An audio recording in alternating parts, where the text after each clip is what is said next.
Merci à vous d'être sur la télévision Labari. Monsieur, dames, bonsoir et bienvenue à ce 19h45. Ouverture ce matin à l'hôtel Nung d'un atelier régional sur la judiciarisation du champ des opérations de la force conjointe du G5 Sahel. Cet atelier initié par la police nationale qui va durer 4 jours a vu le soutien de plusieurs partenaires. Le compte rendu avec Ismaël Moumouni Moussa et Ibrahim Abdou. Combattre efficacement le terrorisme et la criminalité transnationale orchestrée de l'espace sahélien, cela ne saurait être possible sans un mécanisme judiciaire adéquat des opérations militaires. C'est dans cette optique que cet atelier de renforcement d'efficacité opérationnelle de la composante police est initié. En tant que président en qualité du comité défense et sécurité composante police, cette force, à savoir donc une composante militaire, que sont les unités combattantes du terrain, une composante police, maillon de la chaîne pénale chargée de judiciariser les actions de la composante militaire. Il s'agit en effet pour nos États d'inscrire d'une part les actions militaires dans les exigences sacro-saintes de l'État de droit et d'autre part de concilier lutte contre le terrorisme et respect des principes fondamentaux des droits de l'homme. S'il est heureux que la composante militaire occupe le terrain depuis 2 ans, il est aussi remarquable que le déploiement de la composante police à ses côtés tarde quelque peu à être effectif sur le terrain. Le restant des travaux va servir d'outil à la restauration de la justice et au renforcement de confiance entre les forces de défense et de sécurité et la population. Rétorquent les partenaires qui ont été appuyés par le représentant du commandant de la force G5 Sahel. La mention faite qui prévoit des compétences prévôtales et de police judiciaire est la raison qui fait que le CONOPS, régissant le fonctionnement de la force, tire sa légitimité internationale et a été endossé par le Conseil de paix et de sécurité de l'Union africaine, voire le Conseil de sécurité des Nations unies. Je rassure cependant que l'intégration de la composante police parmi les personnels militaires ne déroge en aucun cas à l'autorité militaire qui conserve toujours le contrôle et le commandement de la mission. Quant au représentant du ministre de l'Intérieur, il n'a pas manqué de rappeler aux participants leur mission. Chers participants, vous êtes ici, entre vous, acteurs de la chaîne pénale et de la force conjointe pour débattre d'idées et de mise en œuvre concrète et pratique des principes directeurs de la composante police. Rappelez-vous, vous n'êtes pas des diplomates, vous êtes des praticiens. Je vous exhorte de ce fait à aller à l'essentiel, qui permettra à nos États de concilier État de droit et lutte contre le terrorisme et la criminalité transfrontalière organisée. Qui plus est, en face de nous, avons des groupes criminels qui n'entendent pas et ne s'encombrent point de réunion. Cet atelier qui va durer 4 jours rassemble l'ensemble des acteurs sahéliens de la juridiction du champ des opérations ainsi que les agents pénitentiaires des États du G5 Sahel. Ouverture également ce matin d'un atelier d'échange entre les forces de défense et de sécurité et la population du 4e arrondissement communal de Niamey. L'atelier est organisé par l'Association nigérienne pour la défense des droits de l'homme ANDDH. Le point avec Hamza Sakou et Aboubakar Soleil. En plus des efforts consentis par les autorités dans la lutte contre l'insécurité au Niger, plusieurs structures comme l'Association nigérienne pour la défense des droits de l'homme militent pour la cause. C'est dans ce cadre qu'un atelier d'échange a regroupé les forces de défense et de sécurité et la population vers un apport de confiance autour de la thématique « Seule l'action collective et la proximité peuvent combattre efficacement l'insécurité ». Notre association, l'ANDDH, qui est d'ailleurs une très vieille association qui est connue de tout le monde au Niger, est porteur d'un projet appelé Projet COPS. Ce projet COPS, c'est tout simplement, ça c'est en anglais, donc en français c'est la police de proximité. Donc ce projet-là, nous allons l'expérimenter ici à Niamey, et plus précisément dans la commune Niamey 4, où nous allons travailler en collaboration entre le FDS et la communauté. Vous avez vu ce matin que dans la salle, elle était archi-comble, était présent, la gendarmerie était là, nationale, la garde nationale était là, la police nationale était là, et les ONG associations, la chefferie traditionnelle, les chefs coutumiers, tout le monde est au rendez-vous. Donc cette police de proximité, ça consiste tout simplement à briser ce mur-là qui existe entre la FDS et la communauté pour une coproduction de leur propre sécurité.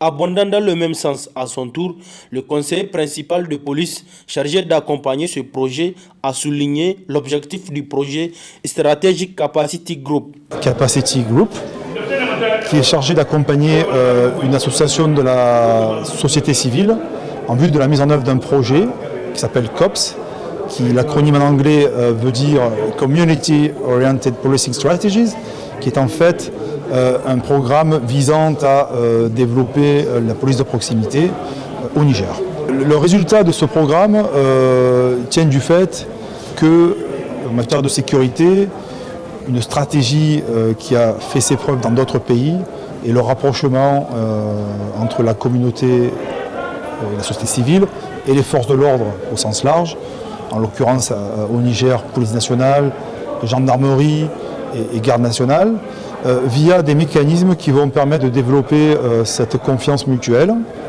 Donc cette collaboration entre ces deux acteurs clés qui vont permettre d'identifier les problèmes locaux sur un plan sécuritaire et donc pour la mise en place d'une stratégie locale adaptée via l'action policière qui viendra en réponse à ces problèmes identifiés. Les activités vont être formalisées bien évidemment par deux actions majeures.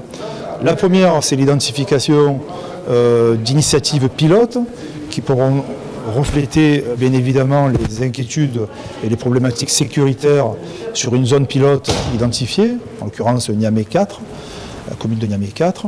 L'identification de besoins en termes de réforme institutionnelle. L'Association nigérienne pour la défense des droits de l'homme appelle toutes les couches de la population à collaborer avec les forces de défense et de sécurité, gage d'une paix durable. La coalition nigérienne pour une éducation de qualité pour tous, ASSO-EPT, a organisé un atelier de formation à l'endroit des organisations de la société civile en éducation. C'était ce matin à l'Académie des arts martiaux de Niamey. Le compte rendu avec Asma Oseidou et Halil Bourem. Renforcer les capacités des participants sur les droits fondamentaux des enfants, les familiariser sur les instruments juridiques nationaux et internationaux en matière de protection de l'enfant, engager des pistes de réflexion, aboutir à l'esquisse d'un plan d'action basé sur le droit des enfants, tels sont entre autres objectifs visés à travers cet atelier de dynamisation du cadre de concertation des organisations de la société civile en éducation et des fédérations communales, des comités de gestion décentralisés des établissements scolaires organisés par ASSO-EPT.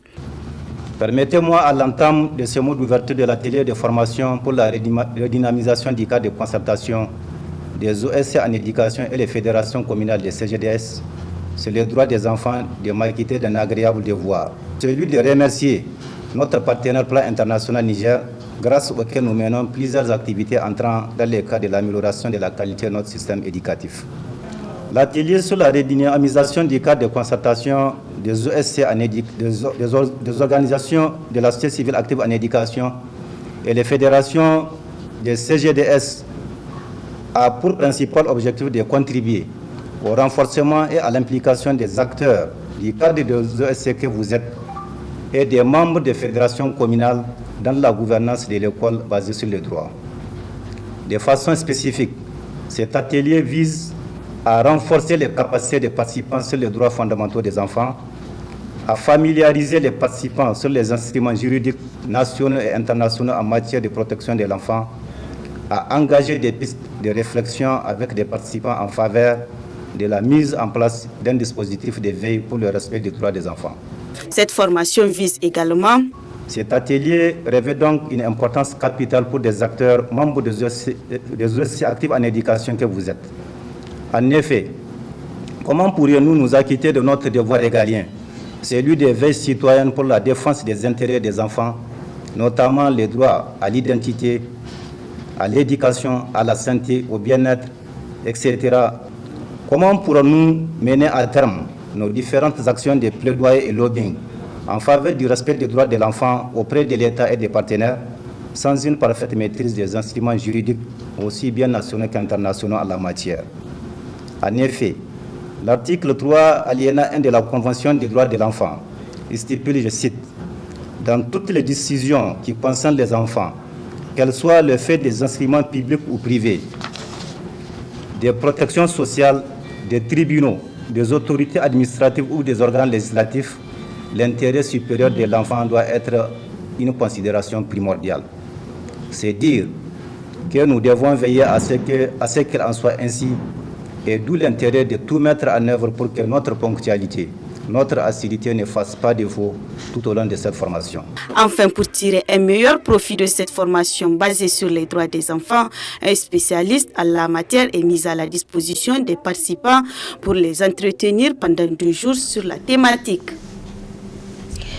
L'hôtel Bravia a servi de cadre hier après-midi au lancement de la Coribank internationale au Niger. Ce groupe bancaire panafricain ouvre ainsi les portes de sa 7e succursale dans l'espace IMOA au Niger pour la prospérité de son économie. Le point avec Adam Ousmana et Sadou Doumi. Après plus d'une décennie de présence dans plusieurs pays de l'espace IMOA, la banque panafricaine dénommée Coris Bank International entend apporter son expertise pour fructifier le monde des affaires nigérien. Aussi, la présente cérémonie marque le lancement de son extension au Niger afin de servir et donner satisfaction à ses clients et partenaires. Occasion pour les responsables de cette institution bancaire de référence de rassurer les Nigériens sur leurs prestations. La succursale nigérienne, à l'instar des autres filiales du groupe, a fait le pari de la proximité et de l'innovation. Coris Bank International, succursale du Niger, est la banque des PME-PMI, des particuliers, des petits commerçants, des institutionnels et des grandes entreprises. Elle a également fait le choix de donner à ses clients la place qui est la leur à travers une qualité de service irréprochable et des offres de produits et services adaptés aux besoins spécifiques du marché nigérien et à des conditions souples et accessibles. Nous entendons jouer pleinement notre rôle de banque citoyenne et à ce titre participer au développement socio-économique. La spécificité du groupe, fondée sur un solide socle d'expérience et de bonne connaissance de la spécificité régionale, sa présence dans 7 pays aujourd'hui, se présente donc aujourd'hui comme le seul groupe bancaire dont les capitaux sont détenus entièrement par des ressortissants de notre union économique et monétaire.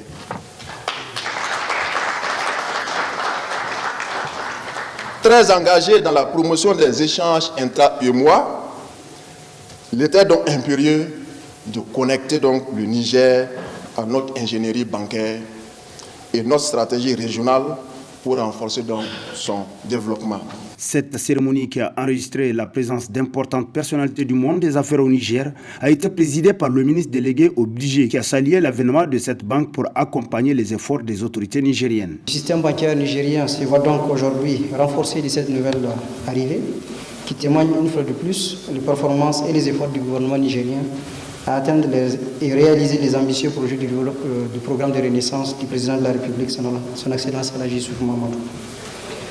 Dois-je souligner aussi, depuis son premier mandat, le président de la République, chef de l'État, son Excellence Alhaji Issoufou Mahamadou, a inscrit la performance et l'amélioration de l'environnement des affaires, mais aussi le développement du secteur financier au titre de priorité de l'action gouvernementale. Depuis quelques années, le Niger a retrouvé ses lettres de noblesse, ses échiquiers sous-régional mais aussi international. Notre pays est aujourd'hui une destination privilégiée des investisseurs étrangers au regard d'un ensemble de réformes économiques et financières mais aussi macroéconomiques que nous avons mises en œuvre. Ainsi, les Nigériens peuvent désormais compter sur le savoir-faire de Coris Bank International en termes d'approche commerciale, toutes choses pouvant contribuer au développement des entreprises locales et au financement de l'économie nationale. Autre aspect de cette édition, la population niaméenne s'y rend chaque jour au Salon international de l'artisanat pour la femme pour satisfaire sa curiosité en découvrant les créations des femmes africaines en général. C'est le constat de nos reporters Hadet Salah et Aboubakar Souley. Ouvert le 29 novembre dernier, ce grand rendez-vous biennal dédié à l'artisanat féminin, le SAFEM est une occasion pour les femmes nigériennes et au-delà les femmes africaines à faire découvrir à la population leurs talents, leurs génies créateurs, bref leur savoir-faire dans plusieurs domaines. Comme chaque édition, cette édition 2019 a suscité un engouement de la population de Niamey qui, chaque jour du matin au soir, visite les différents stands des exposants pour contempler et ou acheter des produits qu'elle trouve originaux.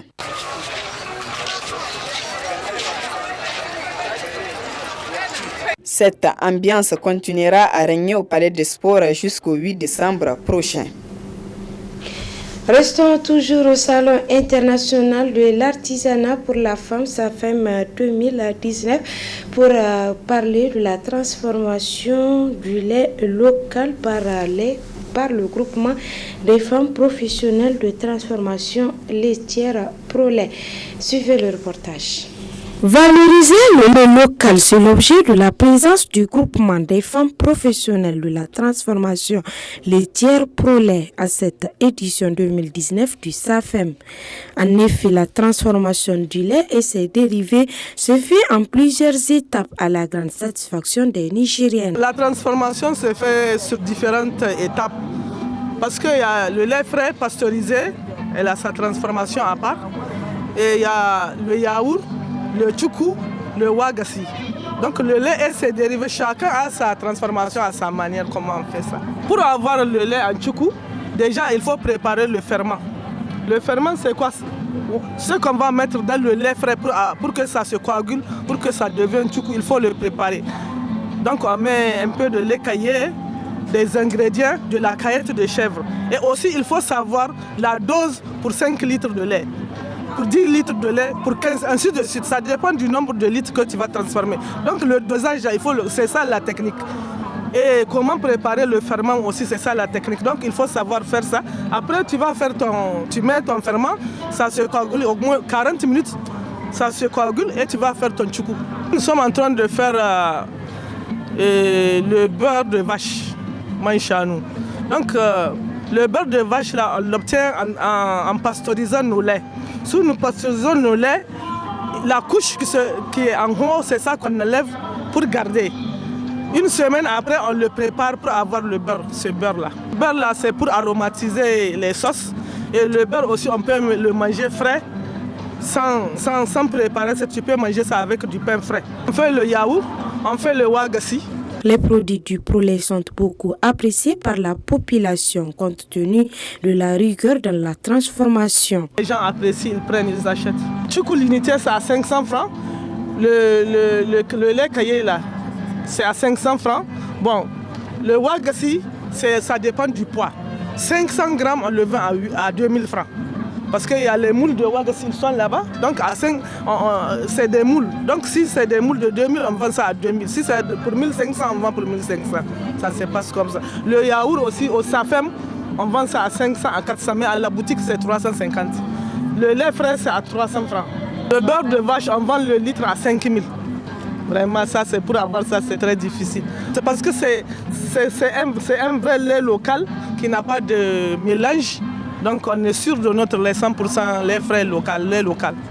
À noter que la filière laitière locale, malgré son importance, est confrontée à d'énormes défis, dont entre autres la concurrence des grandes firmes agroalimentaires privilégiées par un modèle économique qui détruit notre économie locale.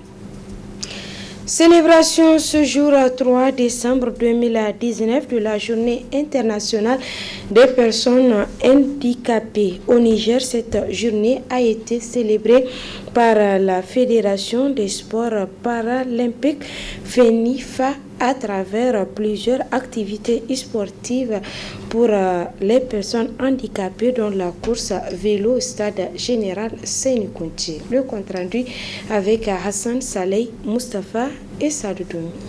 Pour célébrer cette journée au Niger, la Fédération nigérienne de sport paralympique FENISFA a organisé ce mardi une course de vélo pour personnes handicapées en dames et en messieurs. La fédération s'est réjouie des actions diverses et variées qui sont menées au Niger pour le rayonnement du sport pour personnes handicapées en vue de leur intégration sociale. Je saisis cette occasion pour remercier notre ministère de la Population qui ne cesse en tout cas de nous appuyer dans ce cadre pour que l'ordonnance 93-012 du 2 mars 1993 et la convention relative aux droits des personnes handicapées puissent être appliquées. Je remercie aussi notre ministère de la Population pour les facilités accordées aux personnes handicapées dans le cadre de la prise en charge médicale, de par le décret 406 de 1996. Et c'est pour vous dire que le ministère de la Population, deuxième ministère de notre fédération, parce que nous sommes sous une double tutelle, le ministère du Sport et le ministère de la Population, en tout cas, œuvrent à nos côtés pour le rayonnement du sport paralympique et pour que l'intégration sociale des personnes handicapées soit une réalité au Niger. Au niveau du Parlement, les élus nationaux font aussi des questions des personnes handicapées leur priorité. En effet, les députés nationaux ne cessent toujours de demander au gouvernement de créer davantage de conditions pour améliorer le cadre de vie des personnes en situation de handicap dans le cadre de leur intégration sociale. Pour moi, l'importance, c'est de prendre en compte les préoccupations de ceux qui ont le handicap. Et nous remercions très sincèrement l'État d'avoir programmé, ce n'est pas la première édition, d'avoir préparé la journée des handicapés, dont nous tenons à remercier très sincèrement.